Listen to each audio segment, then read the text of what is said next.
নমস্কার বন্ধুরা, তোমরা তো আগের দিনের বাড়ির পুজোর শর্ট ভিডিও থেকে জানোই বাড়িতে বিশ্বকর্মা পুজো হওয়ার কারণে সেই দিন বাইরে ঠাকুর দেখতে বেরোনো হয়নি। তাই পরের দিন বাড়ির সবাই মিলে বেরিয়ে পড়েছিলাম ঠাকুর দেখতে যাওয়ার জন্য। প্রায় বছর চারেক পরে আবারও বাইরে বিশ্বকর্মা পুজো দেখতে বেরিয়েছি। মাঝে লকডাউন, তারপরে শিলিগুড়িতে থাকা, সব মিলিয়ে বেশ কয়েক বছর পুজোতে বেরোনো হয়নি। আর আমার ছোট থেকে বড় হয়ে ওঠা যেহেতু এই শিল্পনগরী হলদিয়াতেই, তাই আমার কাছে বিশ্বকর্মা পুজো মানেই হলদিয়া। বাড়ি থেকে বেরোনোর মিনিট পাঁচেকের মধ্যেই পেয়ে গিয়েছিলাম ইমামি অ্যাগ্রোটেক লিমিটেডের আয়োজিত পুজো। ইমামির এখানে প্যান্ডেলটি সাজানো হয়েছিল কাঁসা বা পেতলের থালা দিয়ে, আর প্রতিমা হয়েছিল হকলা দিয়ে।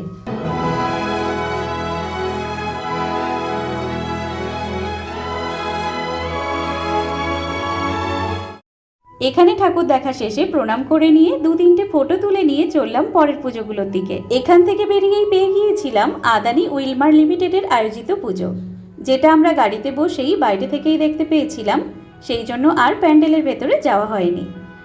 এরপরে HPL লিংক রোড ধরেই আমরা এগিয়ে গিয়েছিলাম বাকি পুজোগুলো দেখার জন্য। গাড়ির মধ্যেই বসে বসে পুচকে টোকাইবাবুর ছোট্ট ছোট্ট খুনসুটি দেখতে দেখতেই পৌঁছে গিয়েছিলাম হলদিয়া পেট্রোকেমিক্যালস লিমিটেডের পুজোতে। অন্যান্য বছরের মতো এবছরও এখানের পুজোর প্যান্ডেলটা ভালোই হয়েছিল। এবারের প্যান্ডেলটা হয়েছিল বেশ বড় মন্দিরের অনুকরণে।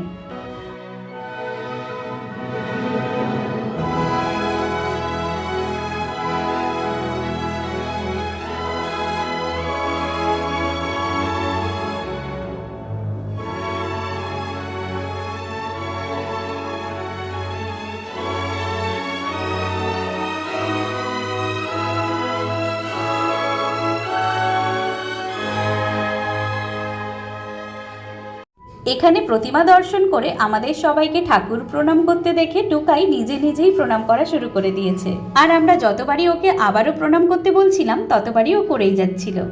এখানের পুজো প্যান্ডেল থেকে বেরিয়ে পরের পুজো প্যান্ডেলে যাওয়ার আগে মন করছিল একটু ফুচকা খেতে, তাই সবাই দাঁড়িয়ে গিয়েছিলাম।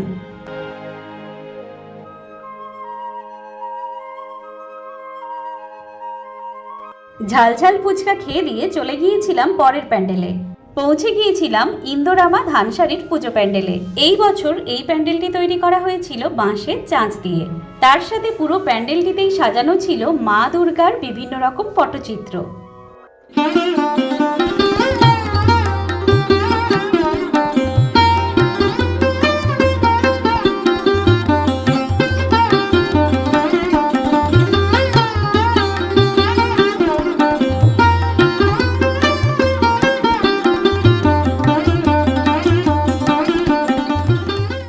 পুজো প্যান্ডেলটা বেশ বড়ই ছিল, তার সাথে ভিড়ও কম ছিল না, তাই গরমে ঘেমে নিয়ে বাইরে বেরিয়ে আইসক্রিম খেয়ে দিয়ে চলে গিয়েছিলাম পরের প্যান্ডেলে।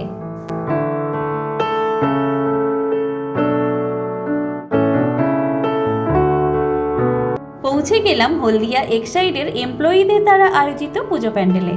প্যান্ডেলের ভেতরটি বিভিন্ন রকম চিত্র দিয়ে সাজানো হয়েছিল।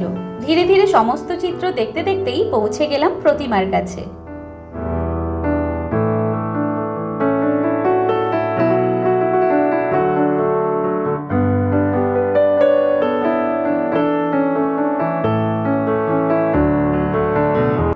এই প্যান্ডেলের বাইরেই ছিল বিভিন্ন ধরনের খেলনার দোকান, তার সাথেই ছিল বিভিন্ন আকৃতির বেলুনের দোকানও।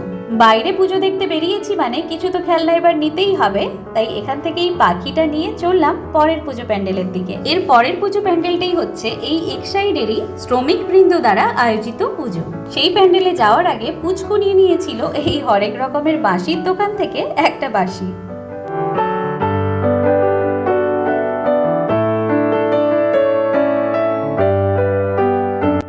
পরপর অনেকগুলো প্যান্ডেল দেখতে দেখতে হয়ে গেছিলাম একটু ক্লান্ত, তাই এখানে একটু চেয়ারে বসে নিয়ে চলে গেলাম পরের পুজো প্যান্ডেলে। পৌঁছে গেছিলাম টাটা স্টিল কোম্পানির পুজোতে। এখানের পুজোর প্যান্ডেল হয়েছিল কিছুটা প্রাসাদের মতো। এতক্ষণ ধরে যে এতগুলো পুজো মণ্ডপ দেখছিলাম, কোথাও যেন মনে হচ্ছিল প্রত্যেকটা জায়গায় প্রতিমার সাজসজ্জা অনেকটাই একই রকম। এই টাটা স্টিল কোম্পানির পুজো প্যান্ডেলে এসে একটু অন্যরকম বিশ্বকর্মা ঠাকুর দেখতে পেলাম।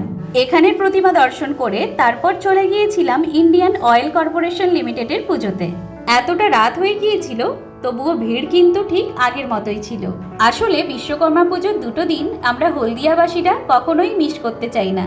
আগে যখন ঠাকুর দেখতে বেরোতাম, হাতিবেড়িয়া থেকে বিকেলের 5টার ট্রেনটা ধরে চলে যেতাম। তারপর ওখানে দুর্গাচকে বিভিন্ন জায়গায় ঠাকুর দেখে আবার রাতে 9:30টার ট্রেনে করে বাড়ি ফিরে আসতাম। ও হ্যাঁ, এই ট্রেনে ফেরার কথা বলতে গিয়ে একটা ঘটনা মনে পড়ে গেল। সেবারে কি হয়েছিল, সব জায়গায় ঠাকুর দেখার পরে দুর্গাচকে 9:30টার দিকটাতে এসে বসেছিলাম ট্রেন ধরবো বলে। কিন্তু সেদিনই ট্রেনটা 9:15-20 নাগাদ চলে আসছিল। আর আমরা তো ভাবছিলাম পুজোর জন্য ট্রেন বোধ হয় লেট করে আসছে। এইভাবে বসতে বসতে যখন 10:30, তখন খবর পেলাম ট্রেনটা সেদিন একটু আগেই বেরিয়ে এসেছিল। তারপর আর কি, শেষমেশ বাস ধরে বাড়ি ফিরতে ফিরতে অনেকটা রাত হয়ে গেছিল।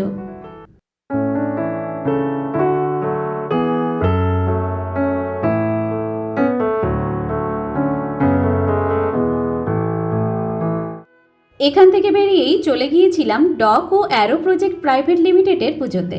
এটাই ছিল আমাদের সর্বশেষ দেখা পুজোর প্যান্ডেল। ব্যাপারটা কিছুটা last but not the list, কারণ এখানেও বিশ্বকর্মা ঠাকুরের রূপ ছিল একটু অন্যরকম। এই কটা পুজো দেখতে দেখতেই আমাদের রাত 11টা বেজে গেছে। যদি হলদিয়ার সমস্ত পুজোগুলো দেখতে চাই তাহলে আমাদের বেরোতে হতো সেই দুপুর থেকেই। এই বছরের মতো এখানেই বিশ্বকর্মা পুজোর প্যান্ডেল দেখা শেষ করে চললাম বাড়ির পথে। তবে রাত যেহেতু অনেকটাই হয়ে গিয়েছিল, তাই বাড়ি পৌঁছানোর আগে ডিনারটা বাইরেই সেরে নিয়েছিলাম। ভাগ্যিস পুজোর পরের দিন ঠাকুর দেখতে বেরিয়েছিলাম, নয়তো পুজোর দিন বেরোলে আমাদের আর ননভেজ খেতে হতো না। প্রত্যেকবারের মতো সেদিনও আমাদেরকে ভেজ কিছু খেয়েই বাড়ি ফিরতে হতো।